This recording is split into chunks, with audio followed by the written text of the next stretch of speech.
enjawulo ya budde ffena tujja kutuuka mu budde bulumu so mwenna butyo bwe mbakuŋŋaanyirizaawo nga bulijjo nga sinatandika vidiyo ya leero sinatandika kalo njala sooka muntagingira abantu bano njala muntagingire abaana b'obulenzi n'ab'obuwala mwenna abali ku TikTok eno vidiyo njala mugibeereko mwenna abaana b'obulenzi n'ab'obuwala bali ku TikTok njala mubeere ku platform eno lwaliro lwakiri munagisalamu ne gibaweereza ku TikTok wona woli njala vidiyo eno njala mugibeereko njala muntagingire wasanya kalo Charles Peter Maigasaro gamulenge gibeereko vidiyo eno njagala Yoseti bahabula tabasira mutano wakali yenseti tamzizede nsanga abisire njala wele ku vidiyo eno njagala enare mwenna mbere ku vidiyo eno basajja misege basajja bikokoma njala bale ku vidiyo eno ne mukuru gampisi yatulaza amakugu njala bale ku vidiyo eno njagala bakulembeze wa national platform bale ku vidiyo eno njagala abasajja n'abazana bakabaka mwenna mbere ku vidiyo eno kubanga n'ebintu bingi nnyo bengera basomesa n'okubayigiriza olwaliro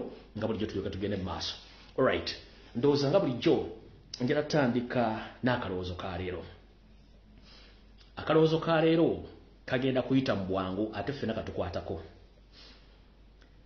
ensi nga Katonda bwe yagituwa bwe tulina ogikozesa ate ntugiyagalira mu mirembe ensi teriiko nnyiniyo ate teriiko mugulumivu kusinga oyo Katonda yagituwa gonde bw'oneepankapanka n'olowooza nti gwasinga amaanyi n'okutiisatiisa oteeka ebyo ng'omuntu Katonda yalina ensonga lwaki yateekateeka ensi nga bw'eri era bw'erina okutambula kati gwe musajja mukulu ali eyo alowooza nti gw'ojja kutiisatiisa otta abantu obateekeko ky'oyinza okwagala bakikole tekijja kusoboka kino kijja mu kanyomero kono akakalowoozo ka leero kye tuyita obumu kwe kwegattira wamu ng'abantu ne tubaako kye twekolera naye mu kwegattiramu tubeera ne kye tuyita communication mu communication muno tulundamu olulimi tulina okwogereramu kati buno obubaka obwo bukalowoozo ka njala bugende mwenna bannayuganda bali mu Uganda n'abali mu diaspora nga muli bannayuganda njala bagamba nti eggwanga Uganda Katonda alifuwa ffenna mirembe nga teriko nti ani asukkulumye ku munne ffenna tuli kyenkanyi naye ate Katonda bw'aba yattirawo olulimi lwe bayita Oluganda olukozesa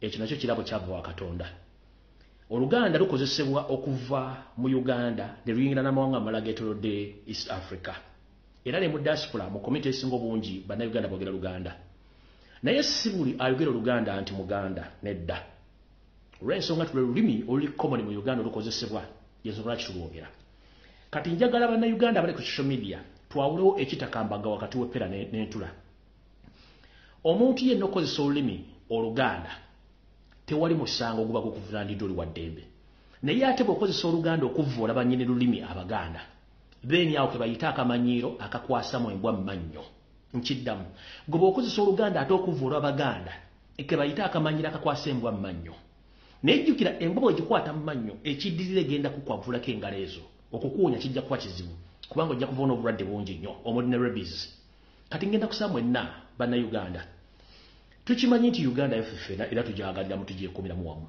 naye ate abantu abamu tubeeko we tukoma mu kusoomooza n'okutinkula entawe ze tutajja kumalako omuntu osobola okunywa walagi osobola okunywa bbiya osobola okulya bwe kafanku naye gw'oyagala naye tosobola kujjukira nti mu mubiri muno mw'oteeka ebintu bino mulimu ebintu ebi bye baba okosa katugambe ng'omutima ng'amawuggwe kati buli muntu yenna akola statement evuma Omuganda ng'okozesa Luganda obanga omuntu ali akafanku naye n'omuyingiza mu lubuto naye nga tomanyi ebintu ebiri mu mubiri gw'omuntu ebintu ebiri mu lumiri gwo bisobola kukola mulimu ki okwanganga ebintu ebyo ojja kunywa bbiya onywa sigala onywa enjaga ojja buli kimu naye omutima guno gwe gusalawo n'amawuggwe gano ebbanga lyogenda okubeera ku nsi kati gwe omuntu akozesa Oluganda naye nga ate toli Muganda n'ovuma Omuganda n'omwimula naye nga ombuuza ensonga lwaki omwimudde nga teriiwo weegendereze nnyo munnange be bakuwa n'okudduka ate toyita wookoma ffenna tukozesa Oluganda kubanga tulwagala naye ate akamanyiro bwe kanaasukka ne mutandika okukwata mu mbwa mu mannyo embwa ekyokukola ekimanyi njala bakubiriza olulanga olugutakungula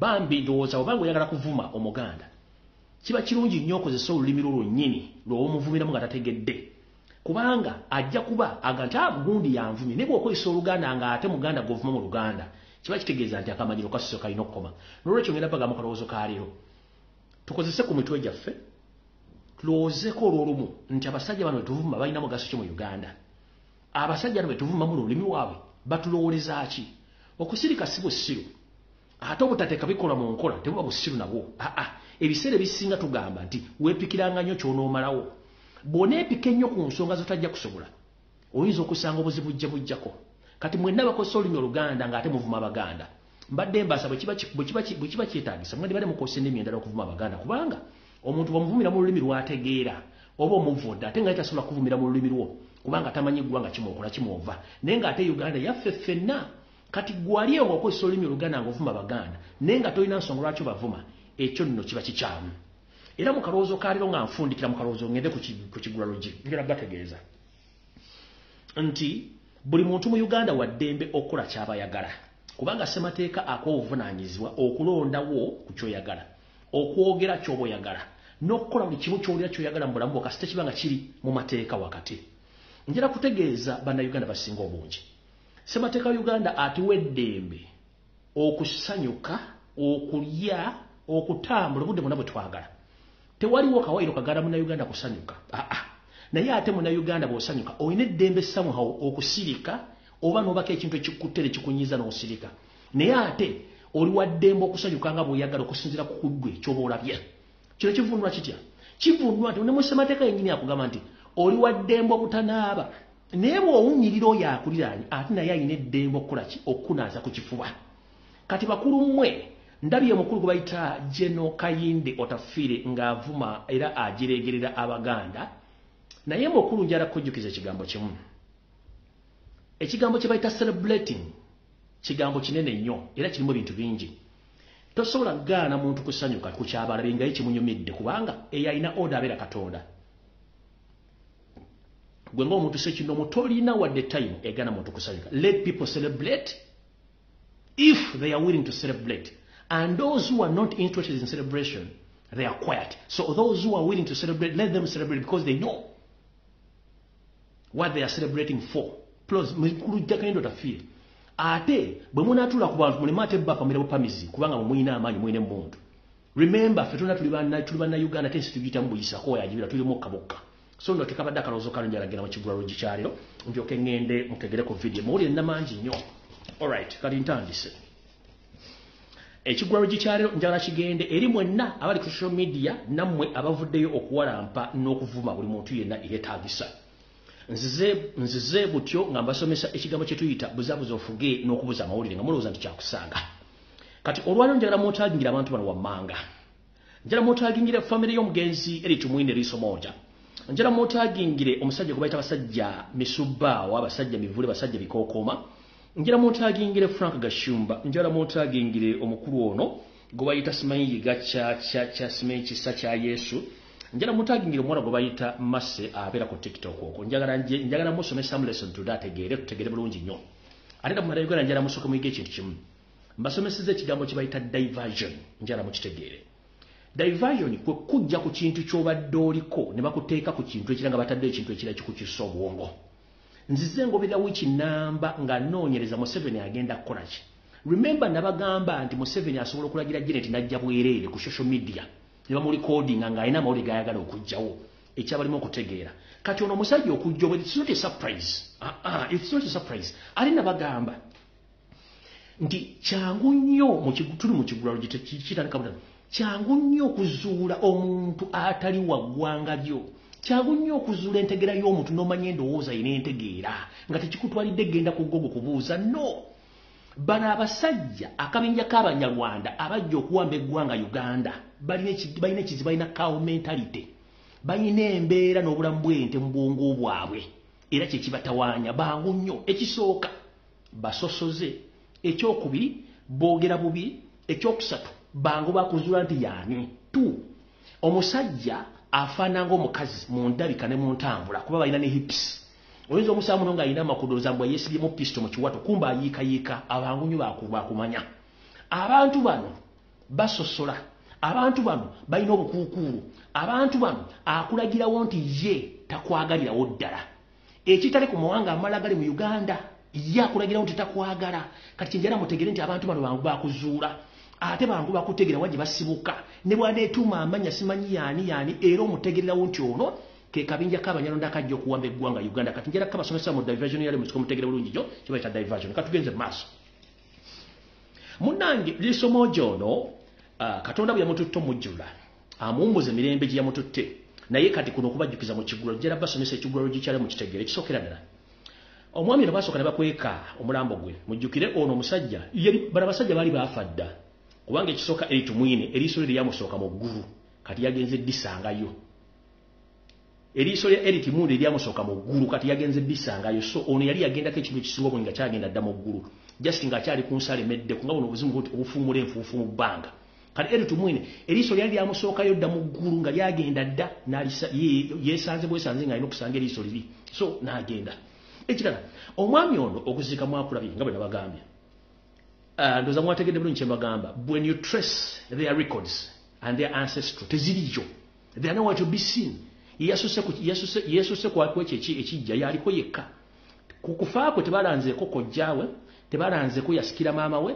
tebalanzeeko yasikira taata we n'ekijja yakisoseeko ng'omuntu kati omuntu atalina buvunabuddo tabalumya mutwe omuntu atalina buvunabuddo tebabalumya mutwe bano abantu tebalina kye bali nabagazi nomponga byo yabatebalina kye bali eriiso lye lyamusooka mu ggulu kati yageze kusangayo liiso lye era bawumule babiri nga bwe byamusooka mukitegedde bulungi nnyo ku kijja yasooseeko ng'omuntu omukubanga talina kojjaawe talina sengaawe talina yasikira mama talina yasikira kitaawe ye yasooseeko kati mbatandikidde diversion bano mu kusooka njala bazzaayo mu diversion ze bali batandise okukola nga bajja amawulire gonna gabaddewo jjukira bakyali ku kigundu kya Uganda Airlines okujja amawulire akubona okufa it's not news ono yali yafadda eriiso lyamusooka mu ggulu kati yazze luvannyuma oddisanga 1 mujjukire nti Governor Bank of Uganda omugenzi Tumusiime bwe yafa omukyala yava nakola statement nti gavumenti ebalekera ennyumba gy'abadde asulamu yekkolo nga gavana bagisigaze nekigaana okukwata nti kikuba kati what we call a premeditated statement Museveni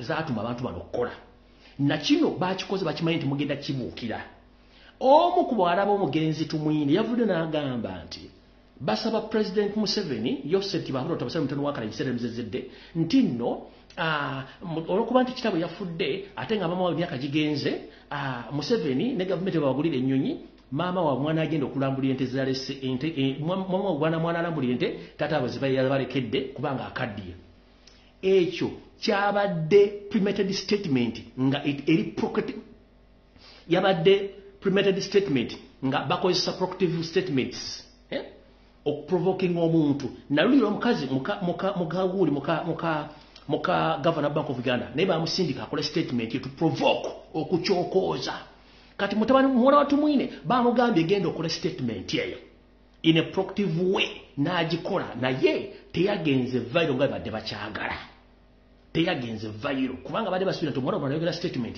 egenda viral arrogant kati bwe bagenda bano balina cow mentality balowooza nti to provoke Ugandans it will cause commotion or chaos in the society. But for us, we know who are they. Obongo balina obongo butononyi bwa katiuni.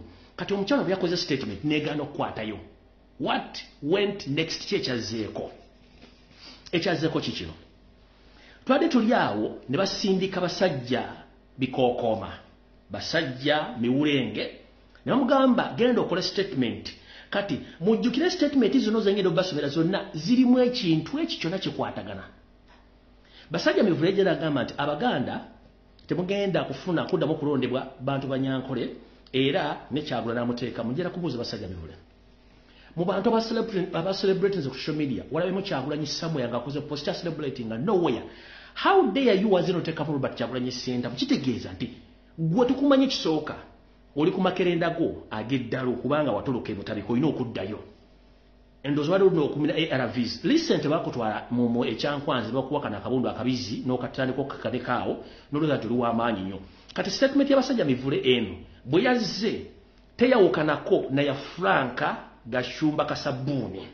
Frank Gashumba yagambye nti Abaganda bakuyetinze tribalism mu kufa kwa Eritu Mwine era simanyi bavumye banyankole era buli kimu n'agamba era Bobi Wine ajje ategeeze ku batabani be ne bawala be mukulu Frank Gashumba. This is to remind you mu Kigula region.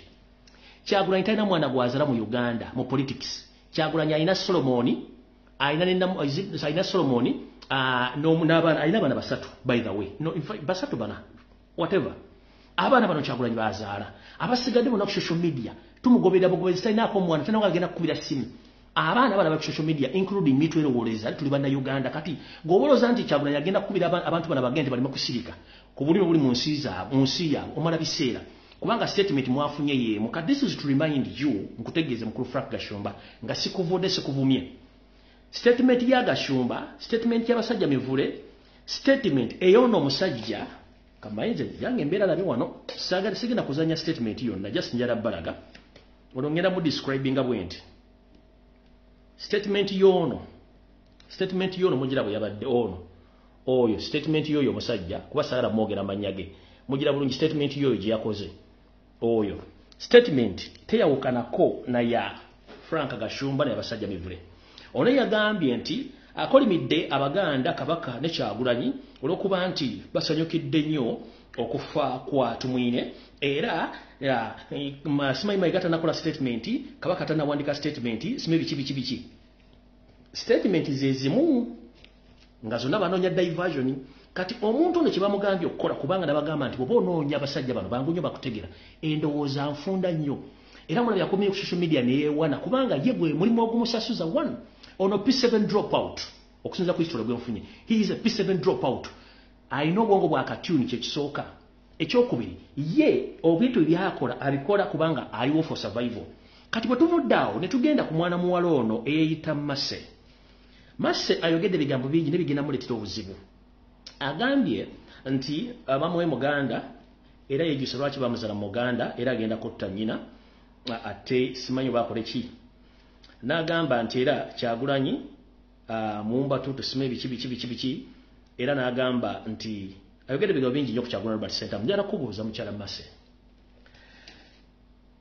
nange wali onvumyeko nenkuleka nenzija ku platform nenkuwa n'amagezi how to survive ibintu biro byonna but statement gyokoze olwaliro genda gyejjusa emyaka gyo gyonna kubanga Kyagulanyi tannakulumbako tannabeera mu celebration zonna naye zizona ovuma Abaganda naye njala kugamba teri Muganda mukazi azala muwala mu ssiru kinoonyerezeeko we don't produce dense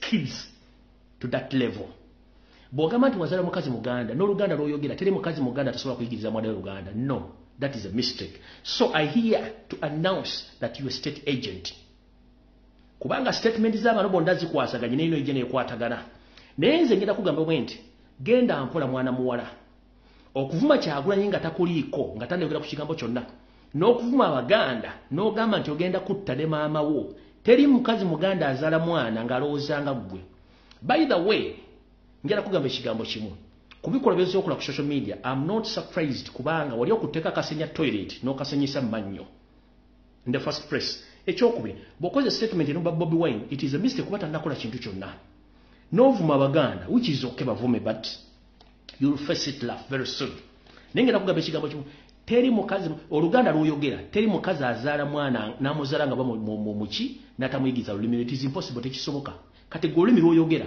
you are just camouflaging nti abakuzaala baki Baganda no mama si Muganda kubanga tokyogera nga kokyogedde lwaliro kuba teri mukazi Muganda asomesa mwana w'Oluganda taliyo so ekyo kyoyogedde nze olw'okuba nti manyi reasoning capacity yo ne mentality joined now there is no difference between you and the other people who think like cattles so now endowooza yemu ku level eyo naye ngenda kulabula omulungi ogusembayo wegendereze nnyo bakutenda okudduka toyina woyita toyita wosula ebigambo byeyogedde olwaliro ekyamu nnyo kubanga Kyagulanyi tannakulumbako basajja mivule Kyagulanyi tannakulumbako Frank Gashumba Kyagulanyi tannakulumbako mwenna tewali abalumbyeko mukozesa olulimi Oluganda okuvuma Abaganda kati ngenda kugamba buli agala okuvuma Omuganda yena kozesa olulimi lwo oluzaalirwana kati ekyo nga nkimaze era muwala gwe ngenda kugamba ekigambo kimu ku bigambo byoyogedde wano n'ovuma Abaganda mbusimayi baogedde bingi ku social media njala kugamba mama tuyina ebigambo bino wammanga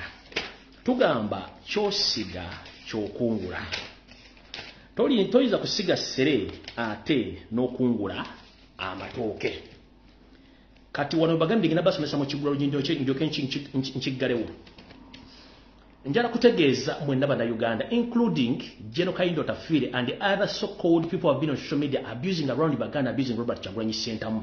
Remove Robert Kyagulanyi Ssentamu in this commotion. Remove His Majesty Kabaka of Uganda in this commotion. Remove Baganda in this nonsense commotion of abusing. It is a mistake. You can't abuse people who invited you and settled you in Uganda. Banyarwanda people, you were chased away from all of them from Rwanda. Even Banyankole chased you away. Banyoro chased you away. Batoro chased you and you settled in Uganda. But right now you are abusing, killing Baganda on social media and everywhere. But we are quiet. Don't think that we're stupid. We're not stupid. Don't create what you can't manage. We know how Museveni do his things of divide and rule, but we are very careful. The reason as to why people are celebrating the death of Tumwine, he's among the people who hate Baganda because he's not a true Ugandan. And he was the first person who was buried at his graveyard. He created his own graveyard. He's the first person who was buried there. First and foremost, ask yourself why all Ugandans are celebrating. And this is to inform all the public that the people who celebrated more, those that are serving UPDF officers across the world and across the country, they celebrated more than any individual. And this is to inform you. Luganda speaking people, they are not Baganda only. No. Luganda as a language, ruogerwa abantu abasuka mu million ya 40 mu Uganda n'okwetoola ensi. So, that is a mistake. No. And people, they are supposed to celebrate because they know what the late Tumwine did to them. Here's a mass. These are the reasons why abantu celebrating okufa kwa Tumwine. 1. Tumwine abadde arrogant. 2. Tumwine abadde serial killer. 3. Tumwine is a tormentor. People celebrated because his personal characters were unbelievable. Embeera z'obuntu n'enneeyisa Tumwine badde nfu eri abantu. People celebrated because of his personal characters. Inhuman characters nga tezikkirizibwa. His personality nga tekkirizibwa mu bantu. That's why people celebrated. Tugenze mu mentality. Bulijjo bagamba cow mentality gamuluza ansaaga. When I mention cow mentality, I mean that this group of Banyarwanda who came to invade Uganda, they suffer from what we call dementia, and they suffer in what we call cow mentality. They behave like cows or cattle because they don't have morals. Bafu kati mentality, action, personality ne characters z'omuntu yensonga lwaki abantu celebrating. Before you attack anyone, first ask the question, why people are celebrating? We've lost so many public figures in Uganda, including politicians, religion leaders, cultural leaders, business personnel, but no one has ever celebrated that people are celebrating right now because this gentleman, his personal characters are unbearable. His personality is unbearable. The capacity, the mentality is unbearable, and the actions are unbearable. So whoever abusing, whoever criticizing people's celebrations, wumuze ntwingiriyo, wumuze akatuliroko wansi, wumuze ngalabyo wansi, let people be. The day will know that people are good to celebrate. People started saving money because they are waiting for other equalizer, and soon the equalizer is coming. You'll get to know abantu bakowo. Ngenze maso. Njagadde kubategeeza kintu ekyo, then njoke ngende ku information endala. Information endala ewa. Kati njala mutagina no Salonga Mulengeja wasaanya. Before nga sinagenda ku baluwa gyawandiise. Kuba information ina nyingi nnyo wano. Ekigulalo ginkimaze kati ngenze ku information eyandeese. All right. Wasanja Charles Peter Mayiga Salonga Mulengeja. Kansubirenti video no ko oli kuba muli banji mbalaba. Ne ku platform zenjawulo. Olimba wanga gaba magulumero olwalero mwokajjalidde nga kamuje ali ku malaalo. Munono nga wakoze ebintu bingi nnyo okutuukayo. Mu kiro mwe mulina okwetikka abantu ba state agent okubatwala. Muno mwe mulina okutwala abantu batategedde nti ogenda batwala naye nga bagenda kubanga bafuna enkomerero yaabwe esembayo. Abantu bwatutte mu Europe kiri ku record nti ensimbi z'okozesa tezibangawo. Era yensonga lwaki nti gwe abantu abasinga obungi watutte. Muno mwe mulina minisita ba Kabaka be watutte abafulumiza family zaabwe. Nawe kennyini ntegeezeddwa nti family members ababo bafulumira mu nkola eno era mulina beeyo. Nga mulina kisalira mu ntamu mulyoke mukole ekiddako. Era tugenze maaso nentegeeza ne baminisita abamu be watambudde nabo bafulumiza abaana baabwe kubanga amanyi kyekiyinza okuddako in case tebalangirira ne Ssaabasajja Kabaka aseeredde. Era otwogere essaawa zino amajinga bwe nagoogerako ne gasooka geetoolamu gaakomyewo ku nguudo ez'enjawulo ne ku roundabout nga geetegekera ku kintu kyonna ekigenda mu maaso mu Buganda. Naye tubala bulungi nnyo biki ebigenda mu maaso mu Buganda kuba tubitegeera. We twogerera olwaleero Charles Peter Mayiga state fund z'olina z'oli mu kusasula abantu okuba nti okola kye tuyita diversion era ng'oli mu kukola functions eziri mu Europe wepo ne bweru w'eggwanga kubanga osasula abantu okukola emirimu egy'enjawulo tukitegeera bulungi nnyo. Naye basajja ba Kabaka mwenna abali mu Europe kambabuulire kino mukitegeere bulungi nnyo. Bw'obanga oli mukulu wa kika nga watambudde ne Charles Peter Mayiga olwaleero luno nkusaba nga tonnalinnya nnyonyi kudda waka sooka ogende weekebere. Bw'obanga oli mukulu wa kika nga watambudde ne Charles Peter Mayiga genda weekebere nga tonnalinnya nnyonyi kudda. Muno mwe muli omukulu w'ekika ky'Engeye n'omukulu w'ekika ky'Engo. Bw'oba watambudde era ng'oli ne Charles Peter Mayiga nga tonnadda Uganda sooka weekebere. Nammwe abantu abagenza ne Charles Peter Mayiga abamu nga temunnadda Kampala musooke mwekebere embeera zammwe ez'obuntu olw'ensonga nti mwandibanga temukitegeera kigenda mu maaso na nkola ya Museveni kubanga ye bw'ati bw'akola ebintu bye. Alright, kati njagala genda mu maaso nsooke mbategeeze. Ssaabasajja Kabaka ku lunaku olumu yavaayo busimbalaala ku mukolo gw'omubulange Mmengo n'agamba abanja gavumenti y'omumpembe Yoseti Bahabulota Basajja Mutano wa Kalekezi embalirira y'abaana n'abantu abattibwa mu kwekalakaasa okwaliwo. Naye okuva ku lweyisa statement eyo ebizibu byo byatandikira. Kati mukulu Charles Wassanya Kaloli Mayiga nagamba ddala abantu oli musajja Munyarwanda abantu era nga bawakana. Naye mbagamba oli kamu kakundi k'abasajja bano Eroy Commission. Ono si ekitaawo Ssaalongo Seppian Mukasa. Oyo si ekitaawo Ssaalongo Seppian Mukasa. Ne Nalongo Rebecca Kyese Mukasa si oyo. Nga bedda bagamba nti abantu bano banoonyereza tebabula. Kawo mentality abajjudde era ku mukolo ogwo gw'embaga Kabonero na Masaka omukulu ono taata wono Charles Peter Mayiga gamulengejja ku mbaga era yaliko n'omuggo. Their symbol oba akabonero kawe bonna bana bakawo mentality muggo. The moment kasobola n'omuggo ng'omanya wajje basibuka. Oyo Ssaalongo Seppian Mukasa kitaawe wa Mayiga eyita Mukasa. Oli Nalongo Rebecca Kyese Mukasa. Ndoze mbaga mugiraba gye baliko ne kawumentene nga banga nti bantu babula kukwata muggo era omuggo gugo gwaliwo kwolwa. Kati owandiise ebbaluwa eno in the response kati njala kubuuza. Ebbaluwa eno nga bwe ntegeddeko okusinziira ku sources zange okubiddwa essimu owandika ebbaluwa eno ng'okonfamiga ekintu Museveni kyatambuza ekintu tribalism. Naye ffe tukulaba tribalism Museveni yagisinga ate era tajja kumalako nayo. Njala tegeeza bannayuganda omugenzi Eri Tumwine avunaanyizibwa ku mitwalo n'emitwalo gya bannayuganda ddala Abaganda mu Buganda abattibwa mu safe houses kubanga yakolanga operation mu safe houses zonna mu Uganda emitwalo giwere 10 egy'abaana Abaganda mu Buganda abaafa. Owandiise ebbaluwa eno naye nga bukyanga lubanga lwa mmindi tovanga okukola statement kubuuza abaana Abaganda n'abaana bannayuganda abaakawambe bukyanga tutandikira obufuzi wano nga Kyagulanyi azze bali luddawa era n'abattiddwa. Abantu bagobeddwa ku mutaka toboogerangako kubanga okulya Museveni tukimanyi bulungi nnyo.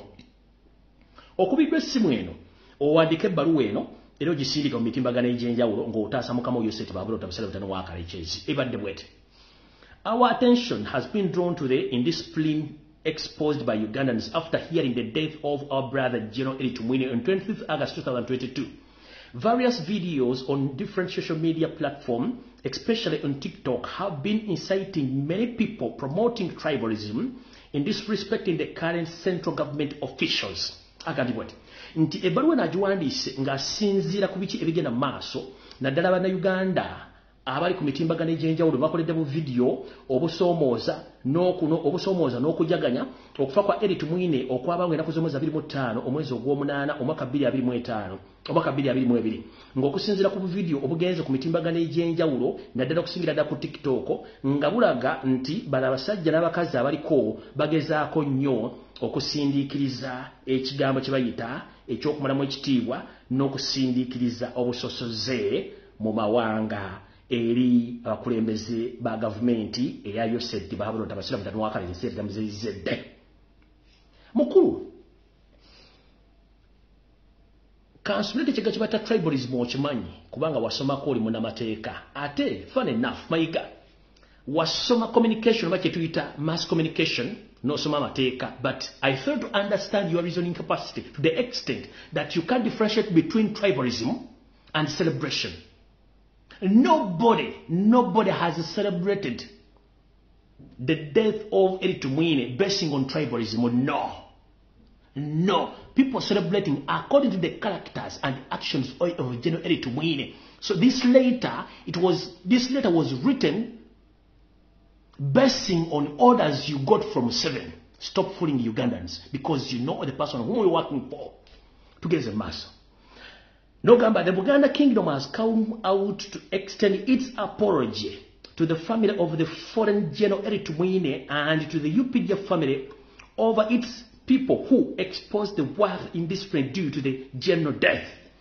Ogambye nti Bwakabaka bwa Buganda buvuddeyo okuwandika okwetonda eri family y'omugenzi General Erit Mwine n'ekitongole ekyamagye ekya UPDF obw'olusibufu bw'empisa obulagiddwa mu kufa kwa General Erit Mwine mukulu bukyanga lubanga lwa mmindi weekubye eggolo ne weewa amanda mu mbogo Ssalonga Mulengejja obwakabaka bwa Buganda bakugwa mu 2016 ekyo kimanyi ekyokubiri General Erit Mwine mu meeting yatuula eggulu nga bazza obwakabaka yagamba it is impossible over his dead body yagaana. How many functions of Uganda have you ever witnessed Erit Mwine visiting Buganda or visiting Mengo? Gwogamba yagala Buganda. When Kabaka came out to ask the accountability of people who were killed during the demonstration of arrest of Robert Kyagulanyi Ssentamu, what went wrong? Who apologized? Who apologized of the death of Baganda? Who has ever apologized? Before you wrote this letter, why didn't you ask your boss Museveni to tell his hooligan who came out and addressed himself to the public, condemning the Kabaka, your boss? Omusajja nalaga Buganda obwengula bw'amanyuma gwe n'owandika ebbaluwa ekisiru.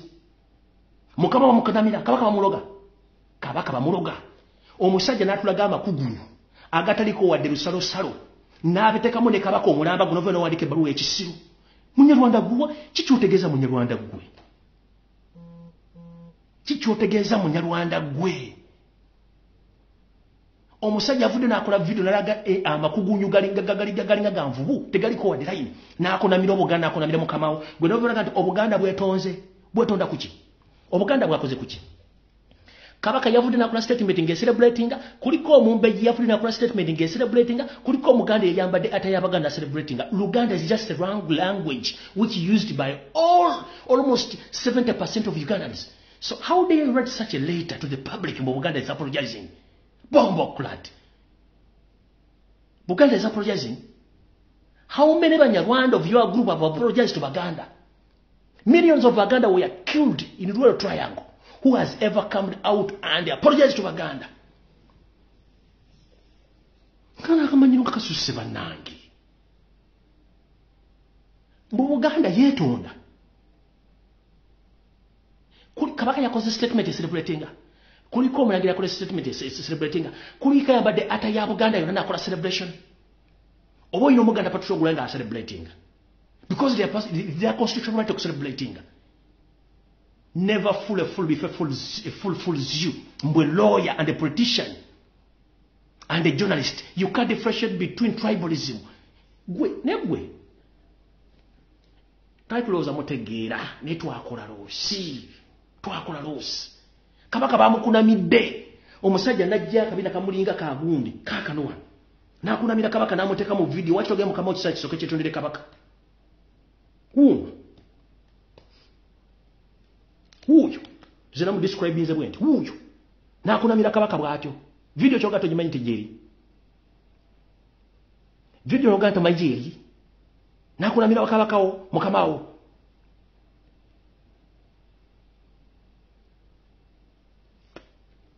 Let me teach you one lesson today. Kamalize baluwa y'obulungi nnyo. Ogenze mumaso n'ogamba.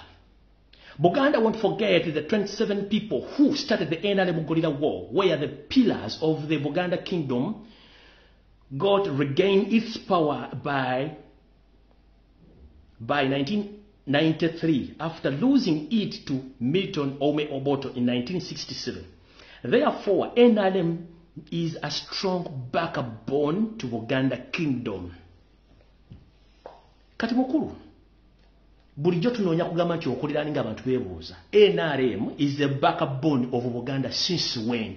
Buganda as a country and as a tribe, they have been in existence in Uganda almost for 100 and 1,000 years. But for you, a person of your caliber, you've been in Uganda almost for 60 years. You say that NRM is a pillar or a backbone of Uganda. No mutunolira no amaso ne gakuluma n'olira ngo twakadde wenna kasajja gwe kendi kagwako gwe muwandike bino kati musobola kukozesa mitwe gyammwe. Since when? You mean NRM is older than Uganda?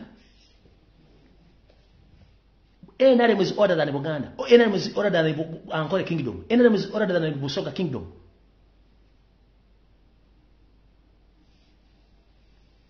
We're backbone. Who brought who? It's Buganda who brought Museveni. So that means Buganda is the backbone of this mafia state. Not NRM being a backbone of Uganda. Do you copy? Mubulire kujja biwojjolo na kuseegukira mu Buganda kudda mu office za Buganda kujjira mu biwojjolo na kwokya masiro. Musajja omukulu. NRM is the backbone of Buganda. If it wasn't his matches, the Kabaka of Uganda would have been the second. Museveni yandibadde ali aluddawa. And this is to inform the public. This group of Banyarwanda, which came from Rwanda as a refugee, they were chased away from Ankole region. They were chased away from Toro region. They were chased away from Bunyoro region. They ended up being hosted by Baganda, whom they are killing right now and whom they are abusing right now. They were chased thoroughly. No one wanted to stay with them. Mwesimanyi backbone. Kwegana omutunuulira n'akulemesa n'okulya emmere. Omusajja omukulu mbulooya. Buganda should apologize. Nkulaba ng'okomyewo Kampala n'okola statement. Musimanyi we're going to make a statement again. Eri tumwine nga yayimira n'anga nti tugenda kuza Bwakabaka over his dead body. Walemula ku mukolo gwa Kabaka gwonna Mulanga Emmengo mu lubiri. Walemulako. Walabako eri tumwine ku mukolo gwa Kabaka gwonna. Nkulaba ng'okoze statement.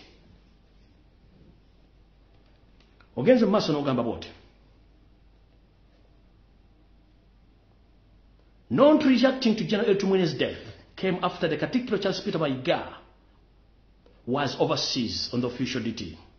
This with the Buganda people there, but soon after his return, he will call a press conference about this matter. Nkulaba yongo uwo busutu bwa ettaka lya Buganda bugenda kula press conference.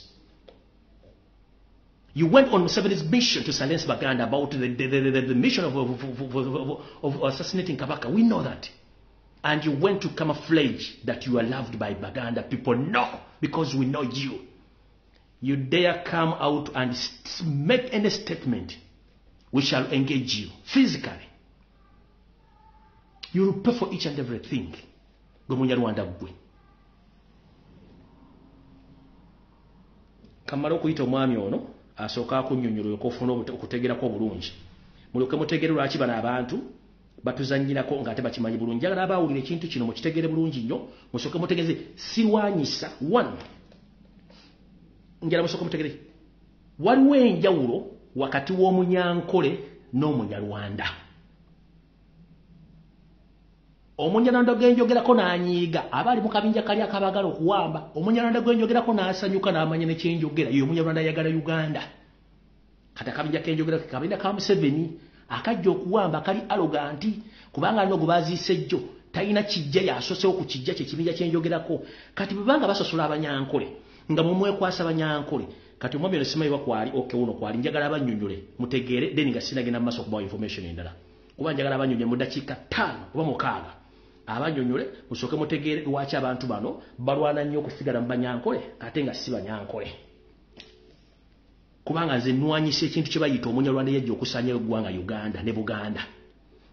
Sebo oli otya Sebo?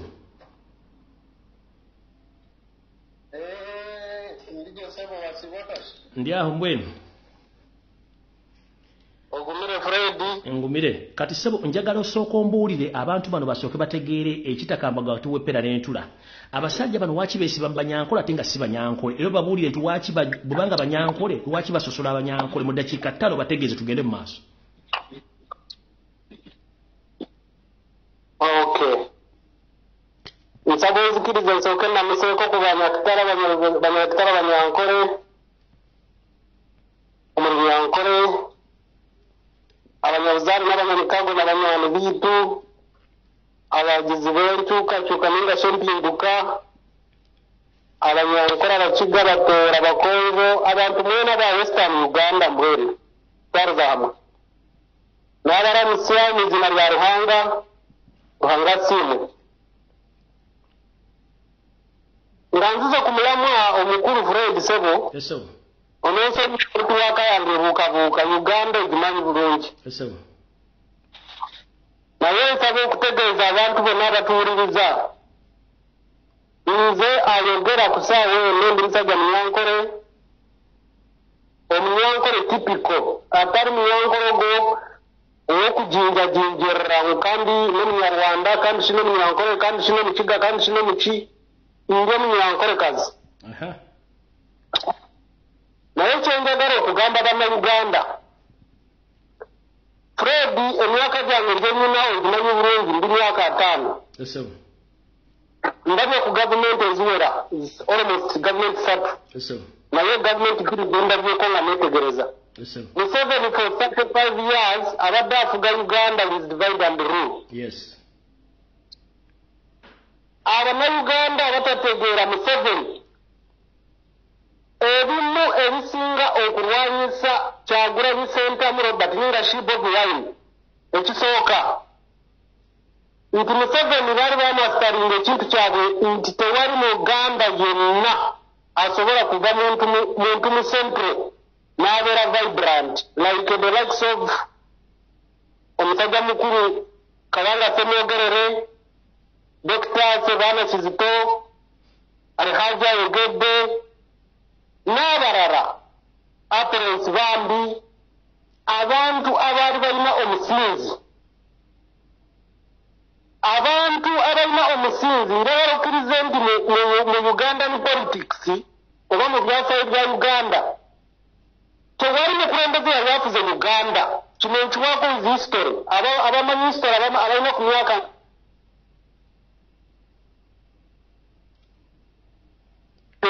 I'm sure this. Yes sir. Tewali mu network Uganda. Naye ompulira kati nkulira njagala ogende ku kinyusi kiri ekyono omusajja okwesiba mu banyankole nga si banyankole era owulira abantu lwaki basosola ate abanyankole oli gino kye njagala abantu bagala okumanya. Kakati kyembadde ngezaako okutegeeza ki omanyi ekizibu kyonna kwe kiva tekiri gamba nti abasanyukidde eri tumuume nti be baleese obuzibu. Fred njagala nga bwekudde osomesa abantu bamanye Museveni yaani. Waliwo akatabo kayita akamakiveri. Museveni yasoma akatabo kamakiveri n'akakyusuliza. Ekyosookera ddala kkiriza oba gaana bannayuganda njagala bakimanye. Museveni ne gurupu ye si buli nti munyankole mukiga mutooro mukonjo omu western Uganda ninga kimufumbira nti mugagga ewafa abantu mwankole bakyanya amazzi n'ente. Fred mwarabanga kampeyini Bobi Wine ng'akuba kampeyini pulezidenti w'abantu ng'oraba enguudo amakubo nga tewali otegera njagala kukutegeeza puroguramu eno gye bakola ye ey'okutwala nti abanyarwanda bo abajja mu Uganda babeere ba kitalo. Eyo Museveni gye batambuza ye mission. Era njagala okukutegeeza abantu abo olaba bo bennyini beeyawula. For example, district ezisingamu Abahima Banyarwanda, those are the two tribes. They are two in one. Abantu abo bo bennyini beeboora. Waliwo kabasinga batuyita Abiiru. Aliwo Abakama, aliwo Abiiru. Abamanyi olunyankole ekintu ekyo bakitegeera bulungi. Omuiru bakutwalanga gwe ekitagasa. Naye ate abo Abiiru bayita Abiiru be bannansi mu kyo kyeki. Bo beetwala okuba nga bakitalo nga bwe walidde mwala wa Tumuune nti baagala bagulye maama waabwe ennyonyi egendera Brente. Bo beetwala okuba nga bakitalo. Bo beetwala okuba nga b'amaanyi olw'ensonga zino wammanga. Ekisooka bamanyi nti balina ssente, bamanyi nti balina obukulembeze. Ekyokubiri, Bannayuganda njagala mutegeere ekintu kino. Buli muntu yenna gw'owulira ava Kazo district, Kiruhura district, Rushere district, Isingiro, Ruhama, abantu abo bonna abasinga, those are Himas. N'Abahima, Abahima abo beebo abaawasanga n'Abanyarwanda abaava mu Batuusi from Rwanda. Those are Rwandese. Nga bw'olaba ba Tumukunde, bano yaliko minisita wa security ono Lwamirama, nga bw'obalaba era gurupu yaabwe ono yafudde eri Tumuine. Gurupu nnene nnyo okitegeera. Banzeeyi, Nene Gundo, abantu bangi nnyo. Naye kati abantu kye njagala bategere kyekino wammanga. Abantu bangi bajja bafa mu Uganda nga bawusitana. Pekosi Kuteesa yali omumanyi? Omanyi Pekosi Kuteesa? Pekosi Kuteesa bwe yafa wawulirako Munnayuganda yenna celebrating? No. Ekisinga okukyaya abantu aba Museveni kino nkiddamu abakola bisaaki mugende bwe bawadde olaba vidiyo funa omuntu agenda akola vidiyo Kazo district gye baziise eri Tumuine njagala bagende bakubuulire yazimbawo eddwaliro eya health center oba yazimbawo essomero. No. Bannayuganda njagala baleme kubuzaabuzibwa nga bwe nawulidde waliwo ekisajja ekyo ekisirusiru ekivumenya Bobi Wine ekyo ekigambo ekyo ekisiru bakiyitamu Yuvule ng'Abanyankole banyiivu nnyo. Abanyankole banyiivu ki ng'Abanyankole? Kyagulanyi is a special man gifted from God. Kyagulanyi yarabirawo dda nti intermarriage it will be the future. N'ajja Mwankole n'awasa omunyankole kazi kandi atali omunyankole kazi oba okubiyita abanyankole betugamba abanyankole beebo ba Museveni. Fred njagala okkiriza oba gaana nange naye amazima gali nti tewali munyankole mutuufu original westerners abakwikiriza omu Bugabe oba omu Bukama ningasha olw'enzururu. Omuntu ng'oyo munyankole oba mukonjo oba mutooro ataasanyukidde kufa kwa Tumuine. Lwaki? Ensonga zino wammanga. Arrogance, okwemanya, okwepanka amalyo, obutemu. Fred, Tumuine abadde akulira ekibiina ky'abatemu ekya safe house. Uganda erina 39 safe house. Mubende, Mityana, Kampala, Wakiso, Mukono, Mbare, Mbarara, Byantonde, Rakai. 39 safe houses. When Kyagulanyi yali akyali president, akyali member of parliament, ojjukira bagenda saidiza ekyengera okukwata ku safe house ezo. Abakuumayo ba shot and kill. They are not policemen. Shoot and kill. Ye order yo. Abannayuganda njagala banoonyeza vidiyo ezo batera ku social media bagirabe. ezo zonna safe houses, it was headed by Eritumwine. Ugandans si basiru okuva ne celebrating okufa kwe. Abaganda mulina olugero olugamba nti ekiwola bakikwasa ngalo. Bannayuganda ekifo ky'okugenda ku kkubo ne bakuba emmundu ku ssaawa eno kye balina okukola basaba Mukama Katonda waabwe. Njagala nnyo Kyagulanyi bw'ayogera nti nsaba Mukama ensi yange ekyuke mu mirembe. Situmaze beenakyuka mirembe by all means kuba tetwagala change. N'ekyo njagala bajjewo kye kino wammanga kye nalabye eyo musirusiru Franka Gashumba. Ogono ajaawo abo bebizenjerere ebiri awo abanoonya ekyokulya kubanga amanyibwa n'avuma Bobi Wine Uganda yafuuka mulimo. Eiza ne mu Europe nawa bonna bakimanyi bw'oba oyagala okufuna simpase bw'oba oli mubbi bw'oba oli mutemu bw'oba oli muyaaye bw'oba oli muki oli mwavu oli munaku vuma Bobi Wine bajja kuwaayo 2 bajja kuwaayo $5 million bajja kuwaayo omulimo bajja kuwaayo ka bonus wekati bajja kuwaayo emmotoka. Franka Gashumba kusaawa eno akumibwa SFC. Bamugyeko SFC afune Bobi Wine ayite mu Kisenyi e Kampala.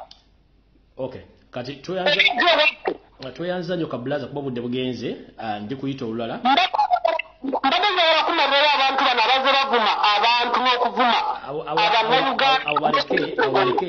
awaleke kyembadde gyali abantu bategeere nti bano abasajja abeeyita abanyankole ate nga basosola abanyankole olugino be baani kyembadde njalero kinyonyodde bulungi.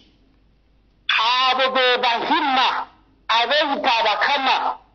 Ife abanyankole indigenous westerners batuyita abiru kitegeeza okutwala nga gwe atayina mulamu andoza lwe lulimi Oluganda. Atayina makulu obeera mu kopi webale nnyo obeera mu kopi bona bakama. Era bw'oba wadde owulira speech ze badde bawa ku lumbe wadde bawulira nga basinya businya mannyo okitegeera. Naye nga njagala okukutegeeza disitulikiti ezo zenkumenyedde kakati ku ssaawa eno zigaseeko n'emubende n'ekiboga nawa bajjusizaamu bahima banyarwanda those are Rwandanese abatali bannayuganda. Tweyanza nnyo kabula. Era njagala okukutegeeza abantu bangi mu Western Uganda bembracing enkyukakyuka ya Bobi Wine era abantu bannayuganda basanyukidde ekyokufa kya Eritumwine. I'm the one of them. Okay. Ne family yange nina abantu abasukka mu 10. We are happy, let him die. Everyone has it. Even me, I will be having my day. Ongatinko ndabantu bahemberera gw'abanyankole nga ninasaba abanyankole ngubabiri mubashemerire nga abanyankole batasemerire abanyankole babakwaterire abanyankole banyigire. Tewaliwo omunyankole yanyize nti abantu basanyusa olwa Eritumwine okufa. Eritumwine abadde yagamba abantu police has the right to shoot who? Ne Mukama alina amaanyi okukutwala kasooba ng'oli devo nga ye. Kati katulinde n'abalala bagende basale musale ba Museveni ba Jeneti anti ebigere bizimbe eringa bomu bonna bajja kugenda. Okay, kale tweyanza nnyo kabulaza. Kale taata njakwebaza naye nga nkusuubiza nti tewaliwo muntu alimbirira bwe baba bagamba nti nga Mivura bwe yagambye nti abanyankole banyiigidde Kyagulanyi oba banyiigidde abantu b'omu Buganda. Njagala bakkiriza Bobi Wine agende akube olukuŋŋaana ekaceeka enkya nindasi ekazo nindasi erushere waraba mu kampeyini Bobi Wine yayita erushere ewa Museveni yennyini gy'abeera Kiruhura district. Waraba ekyaliyo nga abantu babakuba mbooko temugendayo makiswaza. Abantu abo tewaliwo abaagala ng'abantu b'omwankole bwe twabagana mu 1980 okugenda mu lutalo lwabwe kubanga tubamanyi Fred nga kino sinakyerabira nimbako katono. Abantu abo abeeyita bakama nindasa bahima ababanyankole ba Museveni balina ebintu bino wammanga baagala kuleetawo genocide mu Uganda. Njagala kwamukosomesa abantu ekintu kino. Waliwo ekintu kye badrivinga right now muve ku bintu by'okukitwala lightly kubanga one of the people abadde bastopping ekintu kya tribalism abadde Bobi Wine nga yakikuba. Era essaawa eno tuyita Obuganda omusajja wavudde emirage omusajja omusirusiru n'ajja n'abakunamira mu Bwakabaka n'akunamira Bwakabaka kabaka.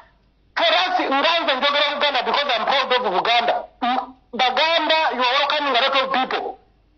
Abantu n'amatiya kyaligonza bwe baafa. People they were celebrating. I have my 3 guns in the car. Okitegeera. Kakati abantu badriving ekintu kya genocide ekyali Rwanda mu 1994. Museveni akimanyi bulungi. Yakuliyetinga kino kino ekirala Fred.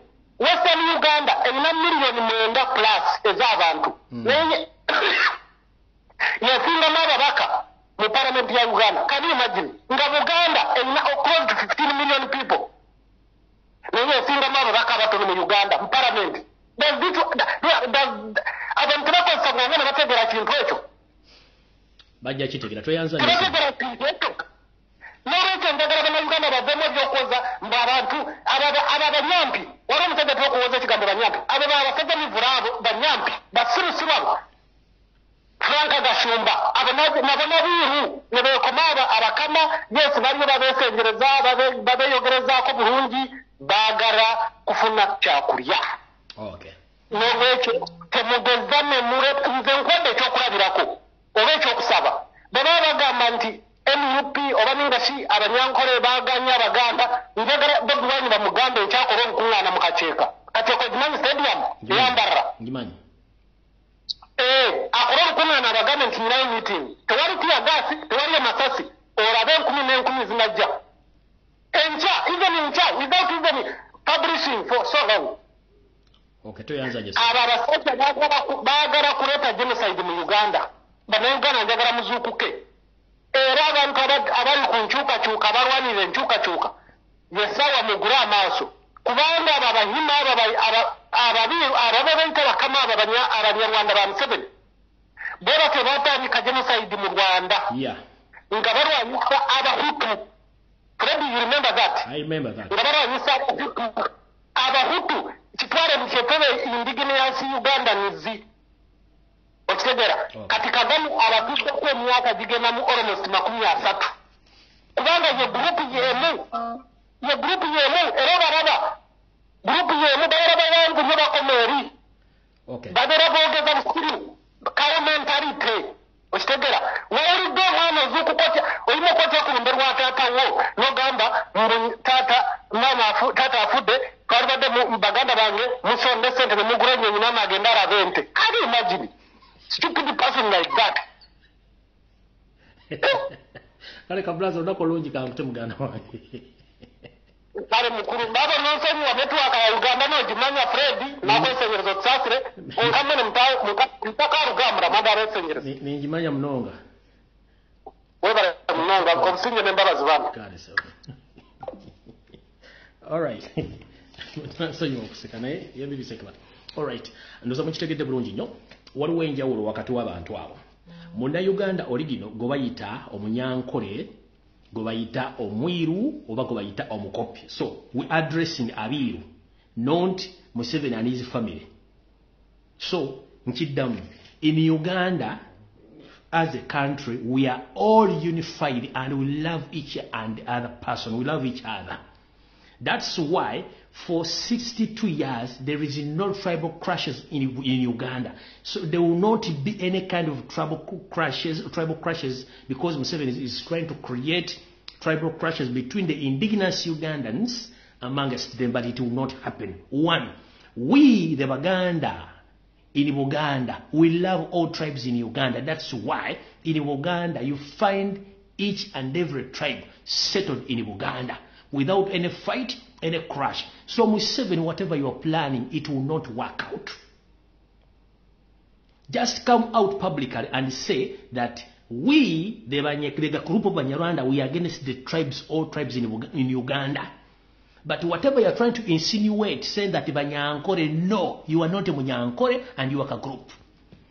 The original Banyankore, those ones you called the copy, the poor ones.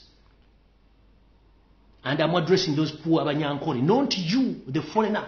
Because remember, at the time when you came with your group in Uganda, many regions chased you away until you settled in Uganda. And if it was Baganda, you would have not been in that state house. ekyo nkikuzize musoto wali kintu kyonna kigenda kuleeta genocide mu Uganda kubanga tuyagala abanyankole tubaagala tubawasizaamu tubazaddemu kati gwe ka tribal statement kokokola kovugana zino embuzi ezabitanga tekajja kukola kubanga Uganda ebaddewo ng'eggwanga tewali ggwanga lyali lumbeko ggwanga linalyo nga balwana no kati gwe kyeyagala okukola tekijja kukola ne bonoosomba embuzi ezabitanga embuzi ensirugavu n'ozingiza mu Uganda zikole entalo no. Remember, this is to remind you olutalo lwonna olusitula okimanyi nti mmwe mufuluma ffe tetufuluma nkiddamu gwe musajja gwe remember olutalo lwonna lwositula mu Uganda oba mu Buganda ffe tetufuluma tusigala wakati tuli mutima oba tuli mawuggwe tetufuluma gw'ofuluma ne babbi balino mufuluma. That's why previously I told you muzimbe buli wamu mwagala naye everything will remain behind. So mukozese emitwe gyammwe before you end up like other people. Use your head.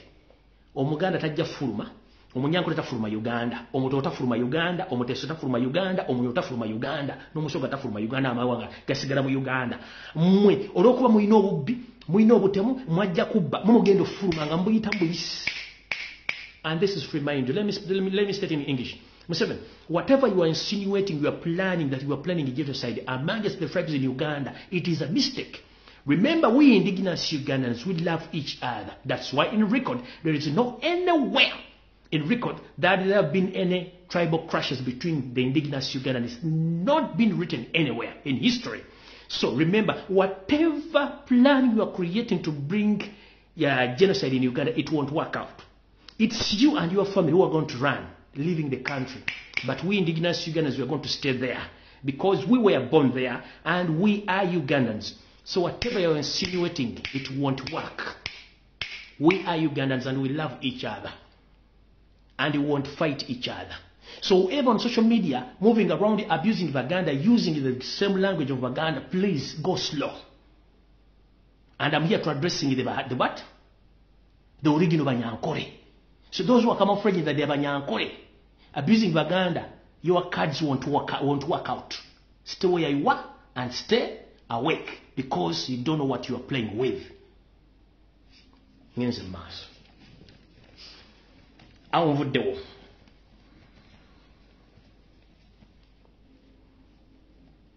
Ekigambo kyekimu kye mbadde bagambye nti mwegendereze nnyo naddala abantu abali mu Buganda. Mwawuliddeko akatambi akala kutambula ku social media nti bagenda gaba omukka ogufumbisa emmere oba ogufumbisibwa okweyambisa okufumbibwa mu mmere gwe bayita gas. Njala tegeeza mwenna abasajja n'abakazi abali mu Uganda. Naddala mu kitundu ekyamakati ga Uganda kituyita Buganda region. Naddala mwena Abaganda n'abasajja Abaganda bawangala mu Buganda. Mwegendereze nnyo. Enteekateeka ya Museveni okutta bannayuganda tennasirika wadde yalowooza nti asinga kati Katonda okutegeera. Wetwogere essaawa zino bafumba olugezigezi okutandika okugaba gaasi mu Uganda mbu abantu bamukozesa okufumba naye gaasi ono butwa olw'ensonga nti laavu yagijjewo yabalemesa okubawa emmere mu lockdown ate atukwate gaasi amukuwe nga gaasi yennyini empty gas container oba tank egula wakati emitwalo 14 bw'oteekamu gas bamutera mu kilo oyinza oteekamu kilo 5-10 okweyongera buyezi zikoma okweyongera laafu logenda okubalira ka gas tank kano nga kali equivalent ku mitwalo 5 egya Uganda. Museveni yajjawo laavu ekola emitwalo 5 n'agikwama oteekemu gas omufundise mu nju. Use your head. Mwenna bannayuganda abali mu Buganda mwegendereze nnyo mishoni ya Museveni ey'okubawa gas ninga abawa butwa. Bw'aba tasobola kukuwa kilo ya bijanja nga kilo ya kawunga akuwe gas ali equivalent ku mitwalo 5. Use your head. Mukozese emitwe gyammwe. Video baba gikwata mugenda gisanga ku YouTube. Nkiddamu. Video baba mugenda gisanga ku YouTube ngeri clear. Kati nkiddamu to all Ugandans. NRM and Museveni, they are planning a mass genocide or a silent genocide in Uganda, but mostly in the Buganda region, whereby right now he had used his NRM chairman LC1 village to village to supply gas tanks to local people. But this gas tank and gas is contaminated with poison. So his move, because we've been defeated in so many fields, or in so many ways, through which he wanted to eliminate and to decrease the number of Ugandans. Right now, he's moving around giving out gas to indigenous Ugandans, but the move is to use those gas tanks, which are filled by poison, to be used by the people. In the time people are going to work, the number of people will be already dead in that mission. So, Ugandans, be aware. Don't accept that promotion or that giveaway of gas tank and gas across Buganda region because that gas is contaminated with poison. So please, tanacha betaaza ayagala batta busse kubajjawo ngenze maaso.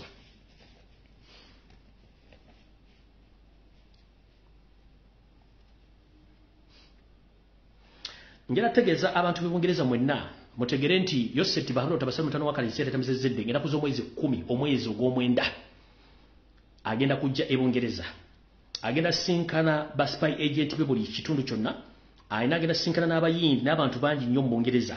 So ntegeza bana Uganda mwenna bawangalya mu kibuga London n'ebitundu ebira mwegendereze nnyo omusajja ono ajja. Jukira gamulengeje yasoseyo n'alinga strategies ekyo nakibaga mu kitegere bulungi nnyo. What a coincidence okuba nti ono ali mu kola homework ne home ground okuba nti ate n'abantu abali mu kuteeka enzija mu 7 bantu bennyini ababadde mu nteekateeka z'amayiga okubeerayo. So mu kitegere nnyo bulungi abantu b'Ubungereza ngenda kuza mwezi 10 omwezi ogw'omwenda mu 7 agenda kubeera mu ggwanga lya Bungereza era eno gy'agenda okusinkana bamafiya be era ng'ekitundu ky'agenda okubeera wagenda kubeera mu Central London era nga holo gye basoka okubuuka nga bagiyita area court eri mu Central London eyo gy'agenda okubeeramu n'abanyampi be weapon function zagenda okwatendinga naye ng'okusinga agenda sinkana bannayuganda ba agents be ne bamafiya abayindi mu ggwanga lya Bungereza okuba nti bakola emirimu gye nga nenda bugisimufungize. So nkubiriza omulango gutakungula bannayuganda mwenda mu ggwanga lya Bungereza musobole okuba nga mwetegekera okutandika okwekalakaasa kuva nga nakuzo mwezi 9 mpaka lona afuluma eggwanga erya Bungereza kubanga tukimanyi bulungi nnyo nti agenze kusinkana bakama be amutuma emirimu gy'okutta abantu bannayuganda. Tugenze mu maaso.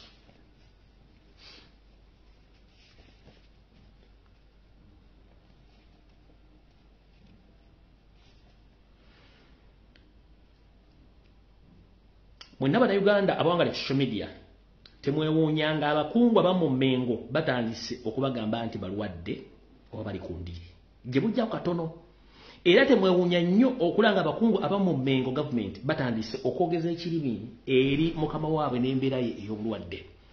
Muno mugenda okuba bakulu b'ebika baminisita n'abantu sekinnoomu okukyusa olulimi era teweewuunya nnyo okuba nti n'abamu ku bantu abavunaanyizibwa ku bulwadde bwa Ssaabasajja Kabaka ab'ennono be nayogerako nga nabo batandise okukyusa olulimi nkiddamu. Teweewuunya nnyo ng'abasajja n'abakazi batandise okukyusa olulimi ku mbeera ya Ssaabasajja Kabaka ey'ebyobulamu. Era teweewuunya nnyo ng'abamu abavunaanyizibwa ku bulwadde bwa Ssaabasajja Kabaka balina omujja be nayogerako nga nabo bakyusizza olulimi kubanga ssente zayisinganyiziddwa mu mikono n'okutiisibwatiisibwa okw'enjawulo okutandika okwogera Olufalansa eri obulamu bwa Ssaabasajja Kabaka kubanga Mayiga omulimu agukoledde ddala bulungi nnyo era akimanyi nti omulimu akola bulungi nnyo. Tugenze mu maaso.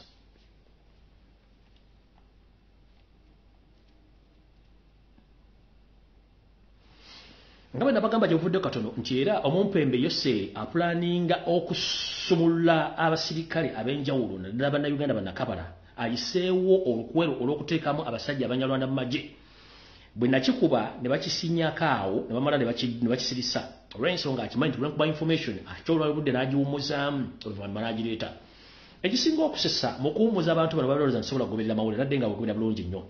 Ekisinga okusesa munnange bannayuganda bwe bawummudde mu magye njala bategeeza buli muntu aweera certificate nti wawummudde genda weekereze nga n'obudde bukyali olw'ensonga mu kabanga katono nnyo oyinza okuba nga ofudde oba nga otandise okulwala ebintu by'otategera kubanga mugenze okuva mu service abasinga obungi nga bamala dda. Naye mu kujooga ne mentality agenda mu maaso mu ggwanga ebintu bino simanyi oba bannayuganda mbiraba njala bategeeza mentality tatufuukidde ekizibu era ali on its best right now. Lwali terulibusa okujooga n'okujooga ku ssemajooga kwe nalabye mu nsi sikulabangako nga zireeta LDU intake graduate Muhoozi Kanyirupama Muhoozi Laaga nga yeesinde busimbaalaala nga olumuli n'atandika okuba nti akola enteekateeka ey'okusiibula abasirikale bonna abavudde mu magye. Kino nno kimenya mateeka mu constitution ya Uganda. Muhoozi Kanyirugaba talina waateekeddwa kuyimirira wadde okusiibula abasirikale abadde mu magye. Amateeka gasoma kati nti omuduumizi w'amagye ow'oku ntikko bw'aba tasobodde kubeerawo at least minisita akwasaganya ebyokwerinda abeerawo oba gwe tuyita CDF lwakiri abeerawo. Naye olw'okuba nti mentality etawaanya abantu bano n'okwagala okweraga nti balina olukusa n'amaanyi bakozeseza omukisa guno okuleeta LDU intake graduation Muhoozi Kanyirugaba okuba nti yasindika abantu bano okubasindika bave mu magye nga bawe empapula zino. N'ensobi endala yakoleddwa bano abasajja bagamba nti obwongo bw'ente bubatawaanya era yayimiridde katuuti mu constitution tateekeddwa kayimira ku lw'ensonga nti akatuuti kano aka court of arm kayimirirwako omuntu ayina tools of power yekka. Mu mukolo nga guno balina teekawo logo ya UPDF gye balina okukozesa okuyimirizaako omuntu yenna agenda okusindika abantu bano okuvaawo singa ono chief commander taliiwo oba omukulembeze gwe tugenda omukulembeze gwanga bataliiwo kubanga either oba tasindisa sindika minister of defense oba asindika adumira amagye mu ggwanga oba yekennyini naye kati eno court of arm platform gye mwataddewo muhoozi ono LDU graduate agiyimireko asindike asibula abasirikale nakyo kimenya amateeka kubanga kino kimulaganga abasindisa omukulembeze okuli president omukulembeze nga tekimenya amateeka olulala mukitegeeranga nti court of arm teyimirirwako buli mbuzi yabitanga mu ggwanga kubanga ako katuuti ka ggwanga era ggwanga lirikalinako obuvunaanyizibwa so si buli mbuzi ey'ebitanga ejjambo ekayimirirako at least mwataddeko logo ya UPDF gye mwandikozeseza so si kukola nsobi ng'ate mukimanyi nti mukolera ensobi mu mateeka agaliwo amakyamu. Tugenze mu maaso. Wano wenjagala okubuuza ku Ssaalonga Mulengejja. Owandiise message ng'ogenda against abantu abali mu kujaguza okufa kwa Eritu Mwine. Era emu kunamuŋoona oba kuwemu ku njovu ezatulaze obwengula. Yavuddeyo n'egamba nti tennalaba bubaka buva wa Ssaabasajja Kabaka nga bukubagiza omugenzi Eritu Mwine, tannalaba bubaka buva waani bukubagiza Eritu Mwine. Njala mubuuza oba nanjala kubuuza Mayiga. Bukyangobera mu Buganda emyaka gye bakusigamu ng'Omunyarwanda osandika okubiga Buganda. Walolabyeko Ssaabasajja Kabaka Magulu Nnyondo ng'awandiika ebbaluwa ekungubagira omuntu yenna eyaliko mu nsiko nga yalwana entalo gwe tuyita war veteran ng'agiwandiise bwa mukungubagira nedda. Njera kubuuza Wasanya Charles Peter Mayiga. Bukyanga lubanga lwa mini kuweza Ssaabasajja amufuula kintu kyaku talenti buli asanga akubako n'ayita waawo kiki ekirala ku bantu bennyini bwe bali mu kususuta essaawa zino be bamu abali mu olwagala okugyawo Ssaabasajja Kabaka n'obutazawo bwa Kabaka. Era nga tukimanyi bulungi General Tumwine y'omu ku bo ngera kubuuza mukulu Ssaabasajja Kabaka yennyini bamugana okubeera mu byobufuzi omubulooki mu kubeera mu byobufuzi kati ebbaluwa agiwandiika nga munnabyabufuzi munnamagye munnaki ate era Obuganda bwaddemba okusirika ku nsonga ezimu kubanga ziba tezibukwatako abantu abalina okuwandikira condolences messages zino ye State House n'abooluganda bakola beekwano Ssaabasajja Kabaka is less concerned si nti agenda kuwandikira buli mbuzi nti agiwandiikire obubaka obugikola ki ogisiibula kubanga yalaba alabadda mukoowu bamutuusiza mu bizibu bino y'ensonga lwaki musajja wa Katonda ali mu mbeera eno bweti. Bwe tugenda mu maaso era nkubuulidde nti abantu bangi abafudde mu magye n'ab'ebitiibwa bangi mu magye wali olabyeko nga Ssaabasajja Kabaka awandiise message yonna nga ekungubagira omujaasi yenna kubanga akimanyi be bantu bennyini abaamuleetera obuzibu. Era tugenze mu maaso nkutegeeza nti olw'okuba nti ggwe n'akabinja kammwe akali mu Buganda ak'Abanyarwanda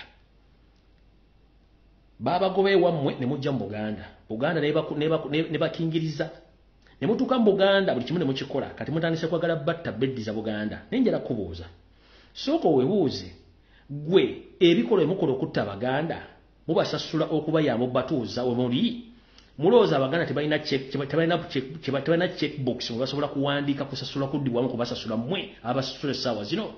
Njera kubuuza Joseeri mu myaka bwe mwajjira mu Buganda mwasooka ne mutwala olutalo Omuwankole babagobayo era y'ensonga lwaki mulina obusungu ne futukwa ku Banyankole be muyita abiiru be mwagana n'okuddiza obugabe bwabwe mubasemba maze mubagobye ku mataka abamu tebakyasobola na kusoma. Era bwe ntunuulira enkwezenge eziri ku social media ezeeyita abiiru oba Abanyankole oligino nga zivuma Baganda mbasaasidde temuvuma temukimanye muddeyo musome byafaayo nga temunnavuma Muganda temunnavuma Munnayuganda yenna olw'ensonga omusajja ogw'omulwana musajja Munyarwanda eyagobebwa Mwankole n'obwakabaka obugabe n'abusaanyawo nga ye kennyini yayagala afuuke kabaka w'Abanyankole ekitasoboka. Kati mukulu abasajja bano baagobebwa mu Bwankole ne bagobebwa Abanyankole babagoba Abakigala babagoba Abanyoro babagoba Abatono babagoba n'Abakonjolo babagoba naye Sir Edward Muteesa n'agamba nti bakyabo abali mu kuttibwa era n'abavuga nti waliwo abasajja abagobeddwa mu ggwanga erya Rwanda ababudaabuda n'abagamba bantu bano engeri gye balina n'Obwakabaka kambaleete mbasenze wano naye kyekivuddemu bye binene mu kusasula bazzukulu ba Buganda n'okusajja Obwakabaka bwa Buganda Museveni bw'oli bukola. Kati ate bw'otunuulira omuntu ayogira mu Lunyankole ng'ate avuma Abaganda nga takimanyi nti abantu balwanira bali mu kuvuma oba bali mu kuvumira mu lulimi lwabwe be bayimirizaawo Abanyarwanda bano songa ate abanyankole original abiru abayita abakopi essawa zino babagoba mu kusooka kati gwayogera olunyankole nga tobwakabaka wankole babusaanyaawo nga nabusaanyaawo gwolwanirira nkusekeredde kwekweyiwa amanda mu mbugo nga nfundikira message yino mwenna abali eyo mutandika okusonda akasente kamwe bulungi nnyo anti tunaatera okuddamu okudigidda buto kubanga bwe twogerera mutungo erina ggoolo emu ate kiruddu terinayo wadde akabonero essaawa yonna bandi tuleetera ggoolo bayikolayiza mu ngeri yonna esoboka mu sevinga akasente kammwe anti mutegedde omukulu ono w'essayidi eri naye embeera si nnungi nga bwe nabategeeza era kiri bubi ku ggoolo ya mutungo kubanga kiruddu agitwalira ddala njala tegeeza mwenna abasajja n'abakazi abasugumbiza nga muwagira omusajja Yoseti Bahura otosero wakasi yatebezezede nsanga bisibe akyunyizza abannayuganda okubatuusa obbatuusa mu nsi yaabwe ogenda okufiira ebunaayira akyunyizza abannayuganda okutuuka okwagala obbakulo buli kimu ekisoboka essaawa zino omusajja ono ali ku tebuukye tebuusula obutebuukeere naye ng'ate mbadde ndi awasanyaga mulengejja Ssaalongo ng'ali mu kuwandiika ebbaluwa namutaayika abuleeminga abantu aba celebrities ng'abayita abaganda obwe tuyita nno bwe tuyita abaganda bwe tuyita obuteebuuza obutambuza amazzi ekiro kubanga tosobola kuwandiika bbaluwa eyo ng'abasajja bennyini bali mu kutta abaganda okubasaanyaawo butyo obuganda bujogeddwa ne busiimibwako ettoome omukulu ono wandiise ebbaluwa eno naye ng'alinga adifendinga mukama oyo Seeri mujjukire nti omukulu ono yennyini ne munnooli kisawovuga gwe tuyita Salimu Sale y'omu ku baali mu lukwe olwokya amasiro g'e Kasubi ne bwe twogera ge bagaana okuzzaawo bw'ombuuza ki ekyagaana okumazaawo amasiro atunda kyamulinga essalambwa eri ensente kuba tajja kuwa ansa kubanga akimanyi mu bintu byonna ebigenze bibbibwa mu mbiri z'abassekabaka gye baawunzikibwa ebintu bino byonna Salimu Sale yabirina amasengere g'abassekabaka gonna agabbibwa e Kasubi n'agabbibwa mu mbuga endala zonna bassekabaka gye baali bawummuziddwa amasengere gano ebyo byasigala bassekabaka bano Salimu Sale yabirina byabadde awongerera ebbanga lino lyonna kati mukulu Salimu Sale yonna gy'oli njala kugamba bw'obanga okyaliyo ng'okyaweza obulamu ebitundu 2/100 nsaba amasengere gano gewabba ag'abassekabaka ogasaba oluwanga galukuwe mayi musiruwala mwerabira nnyo Katonda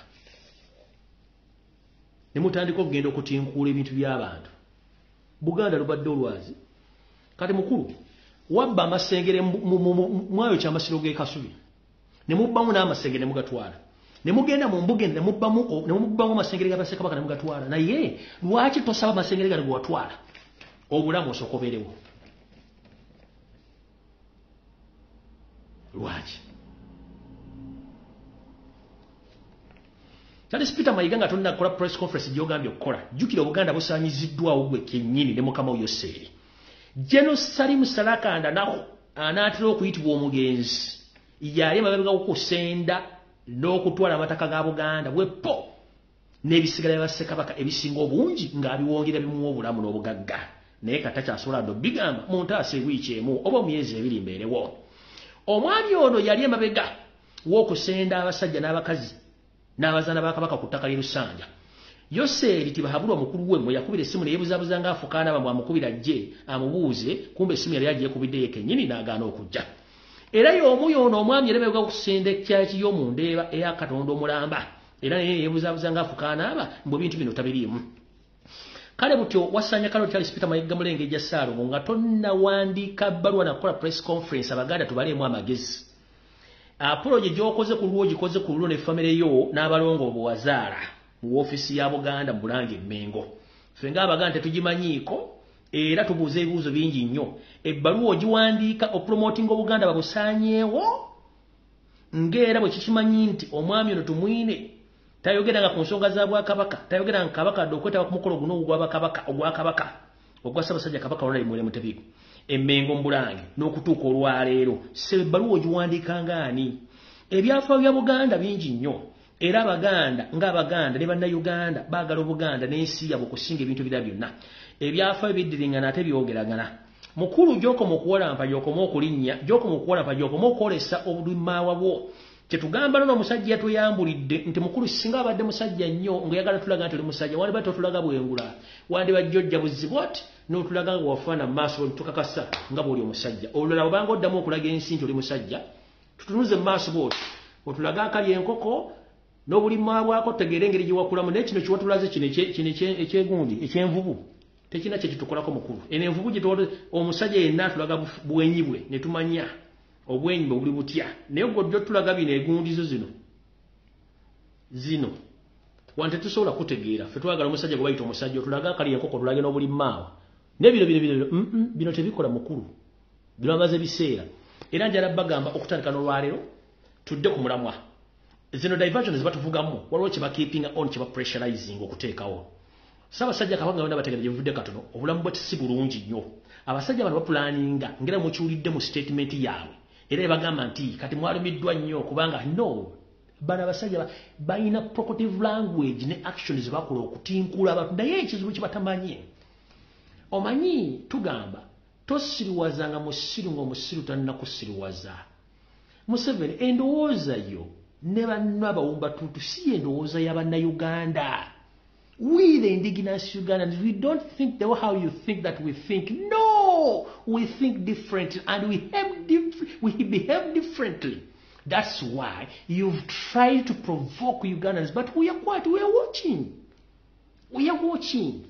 So you are trying to push tribal crashes and organized genocide. It won't work because we Ugandans, we love each other. So whatever you are insinuating, it won't work out because we know the hell are you. We know. We know. We know. For us, we can't hate Banyankore original. They are here. We can't hate them. We love them.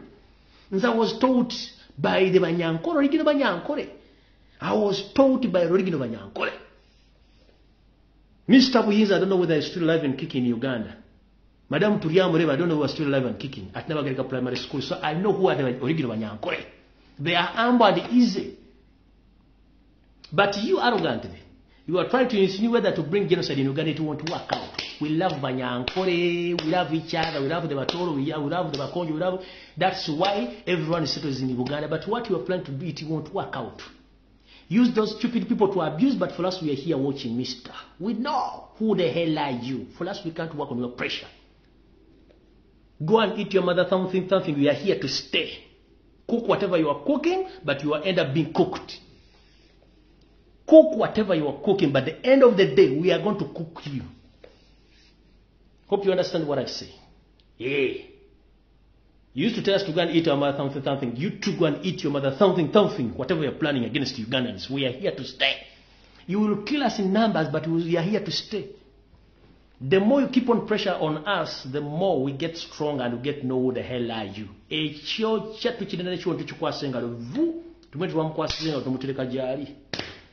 You understand where to live? Bring all your propaganda list badde ku TV boogere bakole buli kimu ya nonsense tumanyi kye mufumba tekijja kukola kubanga ekisooka tweyagala yensongola kirwani munayibange Munyankole oli mukiga ono mukonjo ono mukitunywa mweru omutunywa bia ye mutubira mu kati mwabere mu bukukule boogere obyalwa dala mu tulabuzabuza tubalaba ate kibaluma kati muli ka TV mulya mufa ekinugu kibaluma mugambe embweno ate nze ndi mbwa ziri ezasooka ziri embwa enjizi zimbwa zitezisuwa okitegeera ndi mbwa ziri ezitasuwa embwa ngewunyiriza okuva wano kilomita zisira wunyiza ekijja kati yenze okitegeera yenze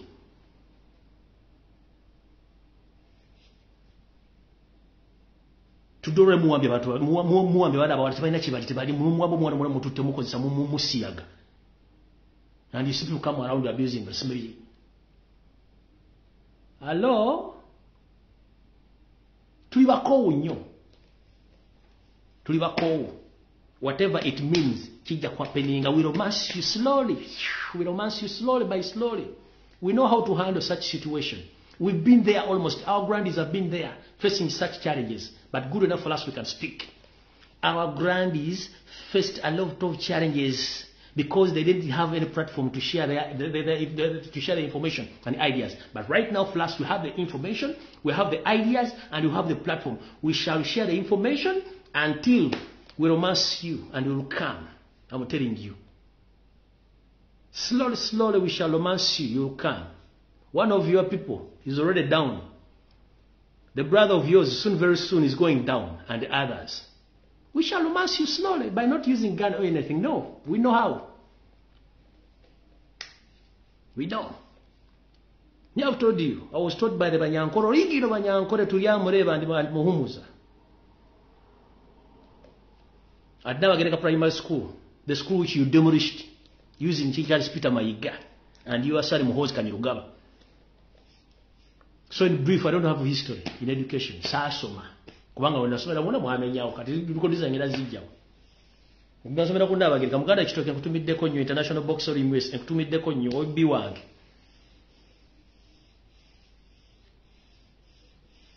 Nze njja batomera. Mbewulira.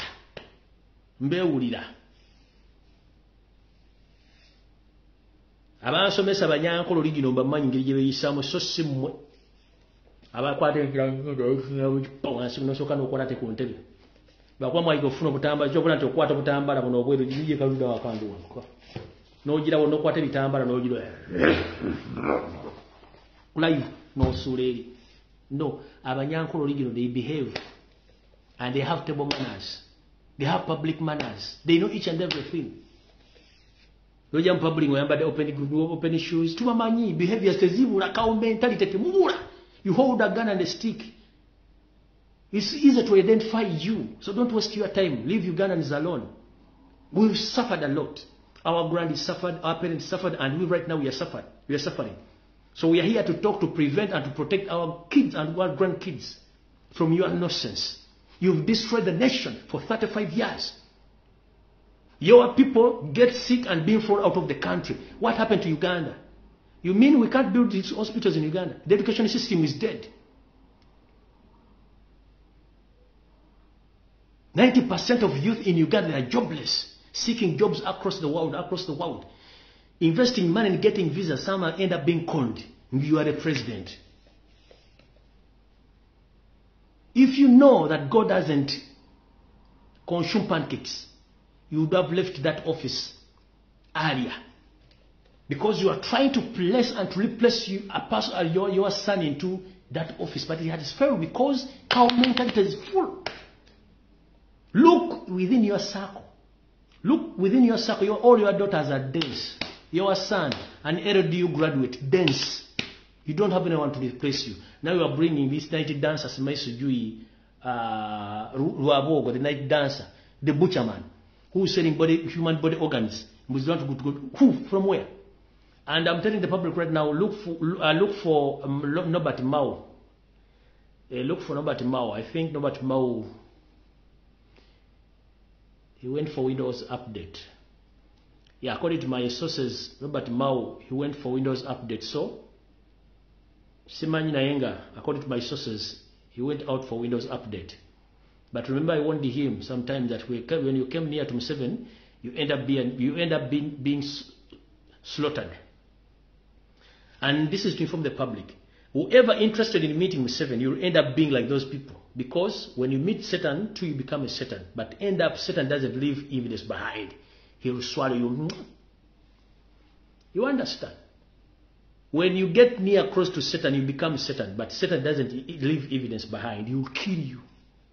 That is M7. And I salute all police officers across the country. Thank you for serving your country and serving the people of Uganda. Please keep on serving Ugandans, because you know all the DPCs and the RPCs all about Rwanda. For them, they're getting salaries, but for you, don't get salaries. So please, try to protect Ugandans, because you have a long way to go. And some UPD officers who still love their country, please, thank you very much for serving your country, but time is now. You should leave this country to be messed by these foreign Rwandese. I salute police officers and some active UPD officers, and some all political activists across Uganda and diaspora. Thank you very much for demonstrating. Thank you for loving your country. For God and my country, bless you. I'm out of here. Mukama bankumira takumira ampeera neriddewo tusinkana olunaku olulala naye nga kyemba mutegeera ensi weeri etulaba ate nammwe balaba. So whoever using Luganda to abusing Baganda, You need proper Windows update. Nkiddamu. Whoever abusing Baganda, using Luganda, you need proper Windows update. Because you don't know what you are insinuating and you don't know what you are dealing with. For us, we are here, we are watching. Abuse. Process by process. Mujja genda. Mujja kula kyebayita okuturuka. Museveni and Yakakuli, you are going to, anytime you are going to hear, no kuturuka kwenyini, mujja kuli okuturuka. Mukumanyi.